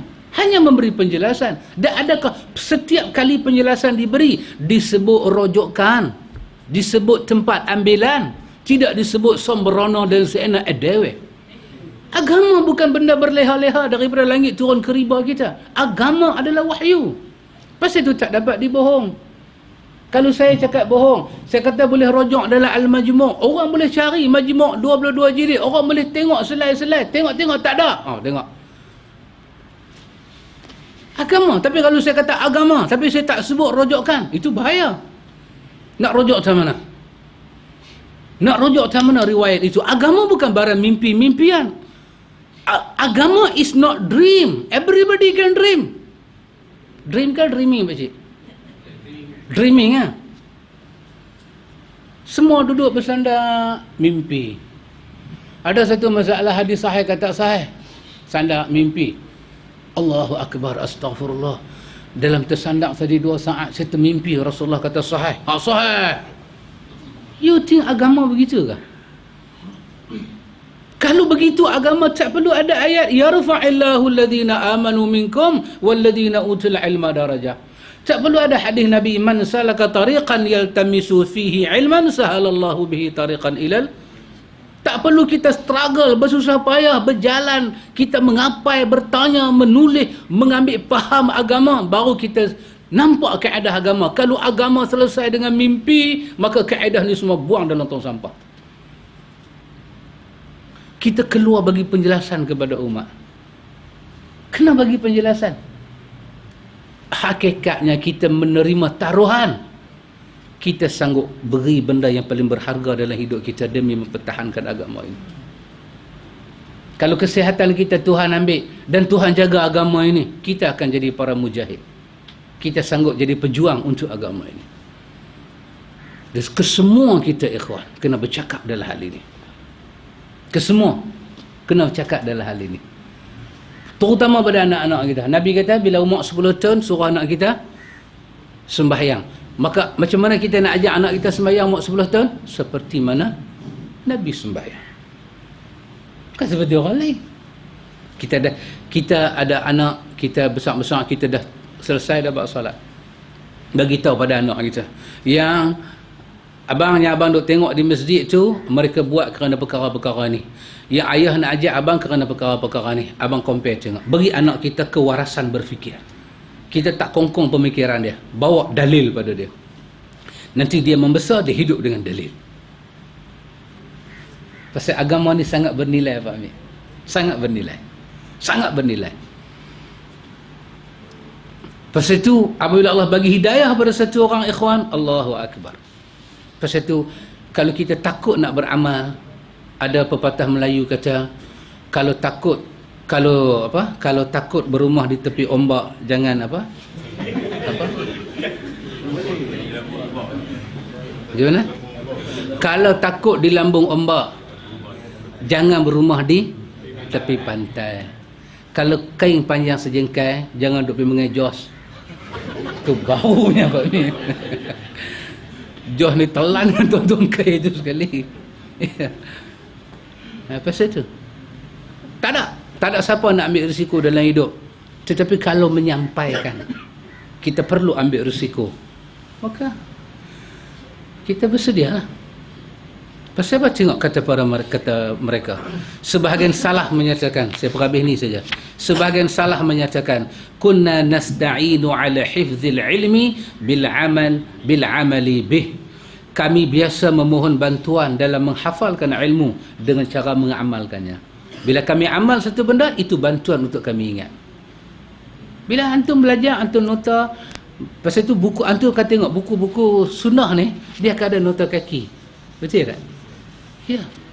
Betul Pak Mek? Ha. Supaya boleh rujuk. Boleh rujuk. Dan selalu saya akan perkenalkan tulisan-tulisan terjemahan kepada kita supaya kita boleh rujuk.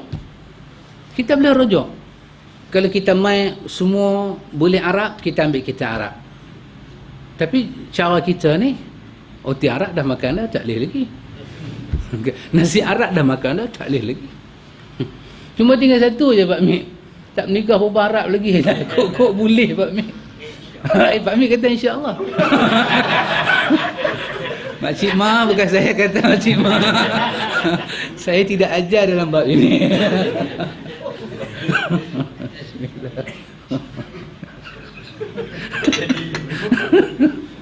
Pak Amir, kalau kain panjang sejengkai Pak Amir, jangan mengejos. Maknanya kain Pak Amir panjang Pak Amir. Oh, Tuhan.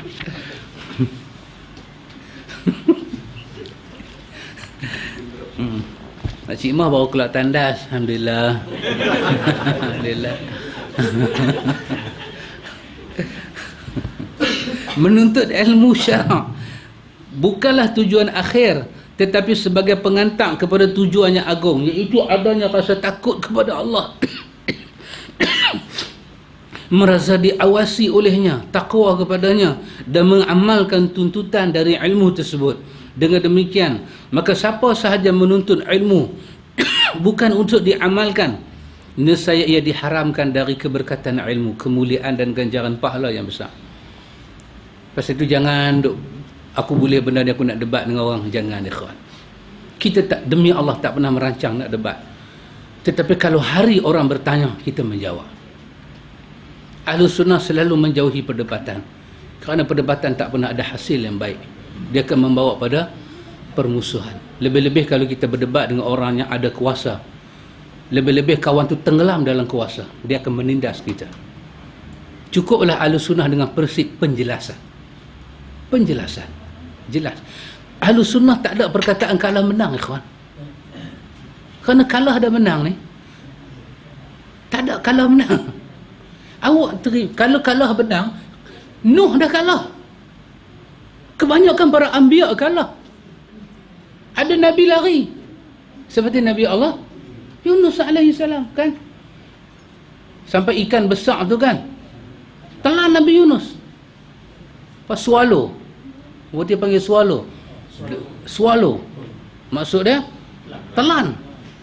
Ikan besar panggil apa? Ha? Whale. Oh, big fish.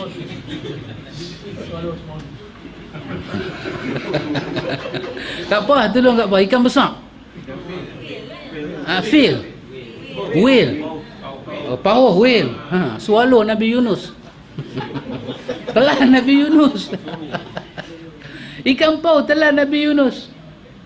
Nabi Yunus. Anda tengok bahasa Nabi Yunus. Allahu Akbar. Kita belajar pada para anbiya. Dia tak kata, ya Allah ikan ni buat zalim kat aku. Kan kita kalau jatuh, kita nak kata apa? Apa nak kata ikan? Kalau kita jatuh, mula-mula jalan kena maki. Dah jamnya jalan berlubang. JKR nanti nombor 1 nanti kena kita. Kan? Yang kedua okey ayat situ. Apa ni? Aku okey ayat nanti kena lunyai dah. Yang ketiga baru motor. Kamjat betul yang motor aku servis hang bengkok tayar. Last sekali. Astaghfirullahalazim. Kita belajar dengan para anbiya. Kaum dia yang memusuhi dia. Dibuang dalam laut. Dia mengaku dia silap. La ilaha illa anta subhanak inni kuntu minaz zalimin. Aku yang silap ya Allah. Tu dia dahsyat. Pasal tu Imam Syafi'i bila orang berdebat-debat dengan dia apa dia kata? Tamannaitu an yuzhirallahu al-haqqa ala lisanik.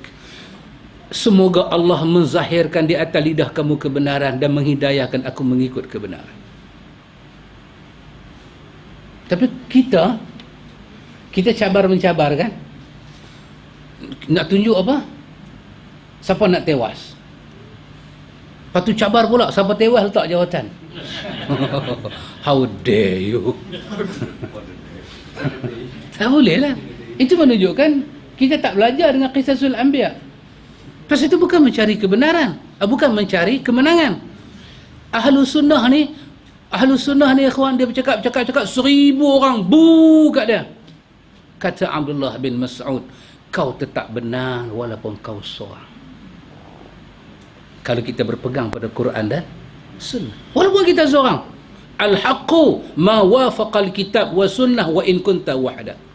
Kebenaran apa yang menyamai dengan Quran dan sunnah, walaupun kamu seorang-seorang yang pegang, semua orang bu kat kamu adalah orang yang benar. Kata Sufyan As-Sawri, Ahlus Sunnah ni sedikit sampaikan salam aku pada mereka. Zaman dia. Ada tengok tadi Huzaifah, zaman dia. Pasal tu jangan takut apa-apa ya kawan. Hanya diberi peluang menjelaskan. Cukup lah. Kan Nabi kata satu orang dapat kebenaran lebih baik daripada unta. Unta apa? Unta merah. Betul? Kita bercakap, satu orang dapat hidayah. Nabi kata lebih baik daripada unta merah. Cukup lah. Macam Dr. Rozaimi bercakap, Alhamdulillah. Wa makaru wa makar Allah. Jangan kita tengok majority dan minority is nothing. Majority tak main peranan. Kalau majority minority main peranan, habis para anbiya. Dalam peristiwa Isra' Mi'raj dalam hadis Bukhari Muslim, Nabi tengok ada Nabi seorang mengikut. Itu majority ke minority? Minority. Kalahlah Nabi itu. Tak, kebenaran tak pernah kalah. Hari ini kita musuhi kebenaran, Tuhan akan lahir pada keturunan kita. Tok Wan musuh keturunan, mai piuk dia pendukung kebenaran. Jangan main-main. Pasti kita tak main dengan kebenaran. Kita tak ada hajat. Demi Allah, hati kita tak pernah ada ingat nak memalukan siapa-siapa. Demi Allah. Tapi kebenaran mesti diteruskan penjelasan dia. Itu saja. Sahabat setuju?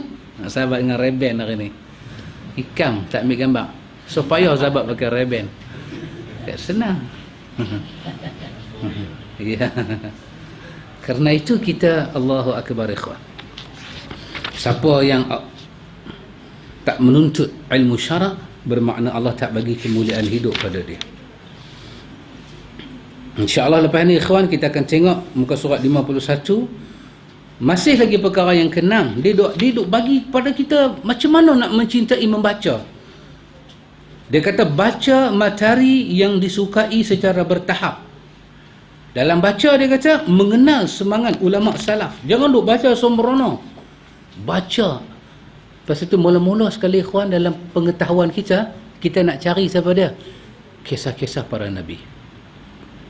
Kita umat Nabi Muhammad, kita nak tahu kisah Nabi Muhammad satu. Dah habis kita tahu riwayat Nabi Muhammad, kita nak tahu apa? Kita nak tahu siapakah orang pertama yang Nabi Muhammad didik mereka sehingga Quran menyatakan mereka ahli syurga. Itu cara kita membaca. Kalau mula-mula kita baca terus Wali Songo, kita akan kagum. Apa orang putih kata first apa? Impression. Ya. First impression tu, first reading. Boleh pak cik? Macam berat Cara baca gelek. Tak larat nak layan. Bahan yang pertama kita baca 9 wali terkenal. Nescaya bila ini yang duduk dalam kepala kita, kisah Nabi Muhammad dan para sahabat ada, tapi dia tak boleh dominan. Tak boleh dominan. Pasal pemikiran kita ni dah masuk dah satu kerangka. Pemikiran dah masuk dah satu rumah tu, rangka rumah tu dah masuk. Tahap yang hebat, wali. Lepas tu kita akan petik ayat-ayat Quran. Ayat tu bunyi wali saja. Kita ketuk meja. Hak ni lah. Tengok Tuhan duk kata wali. Jumpa hadis-hadis wali, kita kata yang ni lah. Telah masuk. Bila kisah Nabi semaya bengkak kaki dah tak menyentuh hati kita. Nabi semayang bengkak kaki tak menyentuh hati kita. Tiba-tiba ada wali ambil uduk sekali 40 tahun tak batal. Terkejut kita. Wow. Amazing. Wow. Disuruh Jali Husin apa? Lempoyang. Menjaga orang lebih untung daripada menjaga onte. Wow Pak Mik. 1,000 dinar, 2,000 dinar. Kita jadi, ya Allah, siapa dia wali ni? Kita ziarah kubur wali tu, tak ada apa. Kita tak kenal. Pasal itu ada langkah pembacaan, ada langkah sistem belajar. Pasal itu kewajipan kita seperti mana hadis riwayat Imam Malik, aku tinggalkan 2 benda pada kamu yang kamu takkan sesat sampai bila-bila. Apa dia? Quran dan Sunnah. Wajib kita belajar Al-Quran. Dari Al-Quran belajar akidah. Dari Al-Quran belajar ibadah. Pasal itu saya katakan ikhwan, saya katakan apa dia? Ayat yang kita baca di Masjid Petra Kebun baru ni kan, wa ma khalaqtul jinna wal insa illa liya'budun. Ya, jangan main-main. Manusia di dalam mencari Tuhan, dia kena jadi hamba, bukan jadi Tuhan. Dalam pencarian kita kena jadi hamba. Ya ikhwan, kita belajar apa ilmu kerohanian ke, pergi betapa tak mana sekalipun, makan bertih, berzikirlah dengan zikir, tiba-tiba balik bercakap pelik-pelik. Ayat ini memerintahkan kita, tidaklah aku jadikan jin dan manusia melainkan untuk beribadah pada aku. Manusia tak boleh sampai bercakap bahasa Tuhan, haram. Pasal itu saya katakan ikhwan, sebahagian ilmu kerohanian datang kepada kita bukan dengan penjelasan yang betul. Kita tak tahu. Pasal itu sampai bila orang mengaku jadi Tuhan, kita angkat pula martabat dia. Kita kata martabat dia tinggi. Kita terlupa ayat Quran. Wa ma khalaqatul jinna wal insa illa liya'budun. Surah At-Taubah kata innal musyrikina najasun. Akidah musyrikin najis. Semua akidahnya menyeleweng, najis. Quran sebut. Tapi kerana umat, siri pembelajaran dia tidak mula dengan Quran, siri pembelajaran dia mula dengan apa? Kita kalau kenal Sayyidina Ali zaman sekolah dulu, saya lama, masa kita sekolah dulu Pak Amir, saya ingat masa saya sekolah, cikgu bedah, cikgu besar. Cikgu bedah kan? Anak manja. Ada ingat lagi filem anak manja?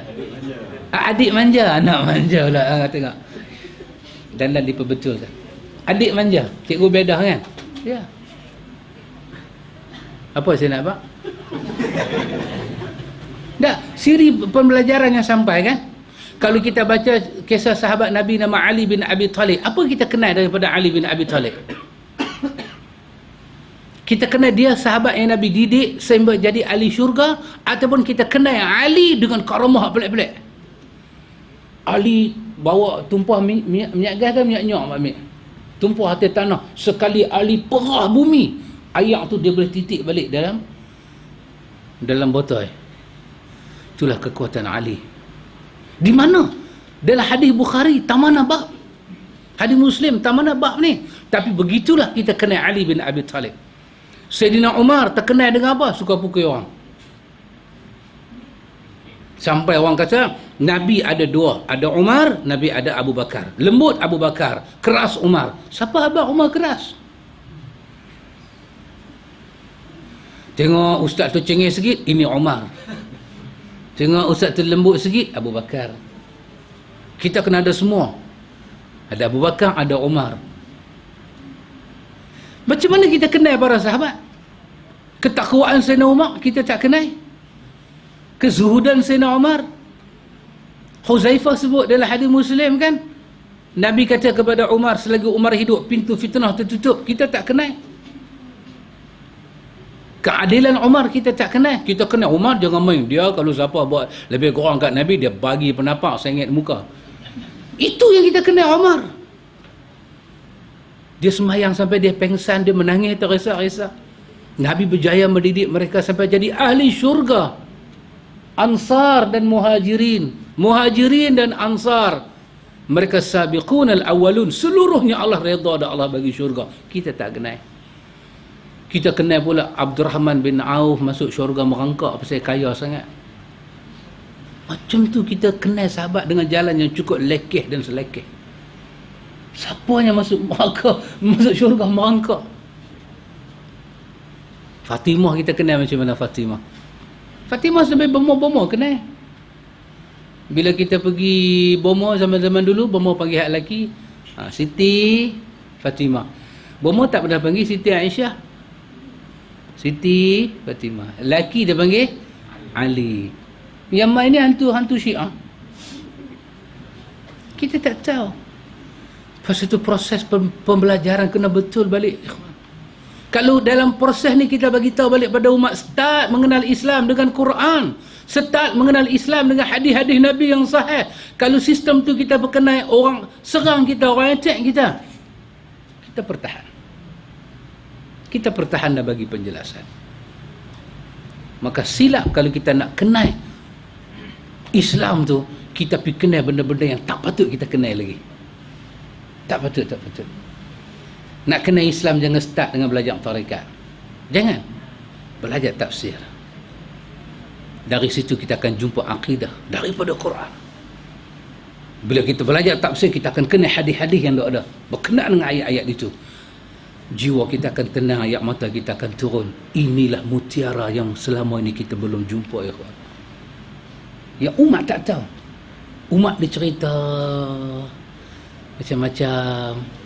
Nabi Yunus macam mana, Nabi tu, Nabi Nuh macam tu, Nabi macam ni, macam cerita dengar pasal cerita Nabi gelak kau. Ada tak orang dengar cerita Firaun, orang benci pada Firaun? Kita dengar cerita pasal Firaun, kita benci. Tak, cerita Firaun patut dibawa dalam bentuk benci kekufuran. Gelak lah Firaun, cerita Firaun ni pendek 2 kaki 3 inci. Alamak, Firaun mana tu? Kebencian Quran, kebencian Tuhan kepada Firaun. Nama dia Taghut. Kenapa dia jadi Taghut? Dia mengaku Tuhan. Sebahagian orang mengaji ilmu kerohanian, tiba-tiba dia kata bukan aku yang minum, Tuhan yang minum. Kalau dia boleh cakap pelik lagu tu, Firaun tak salah pada awal lagi. Firaun lebih hakikat daripada hakikat. Firaun lebih ma'rifat daripada ma'rifat. Tapi Quran menamakan siapa yang sebut begitu Taghut, ibu ketaghutan, kesyirikan. Pak Amir, kita ajak buat solat, korang orang marah Pak Amir. Pun orang marah juga. Tapi kalau kita ajak buat akidah, confirm. Tak CCU, ICU. Pukulan tu berat. Pasal akidah dia menyentuh keyakinan. Keyakinan manusia. Apa yang manusia duk buat, itu dia buat, ini dia buat. Dia percaya kot tu, dia percaya kot ni. Kita bagi tahu dah, kena ikut Rasulullah. Kena ikut Rasulullah. Itu hadis dhaif, itu hadis palsu. Allahu Akbar. Tapi inilah nama dia, ilmu, ikhwan. Mudah-mudahan Allah beri kekuatan pada kita, Allah rezekikan keikhlasan kepada kita, ikhwan, untuk menyampaikan agama dia yang maha benar ini. Wallahu a'lam. InsyaAllah nanti kita akan sambung muka surat berapa Pak Amir? 50?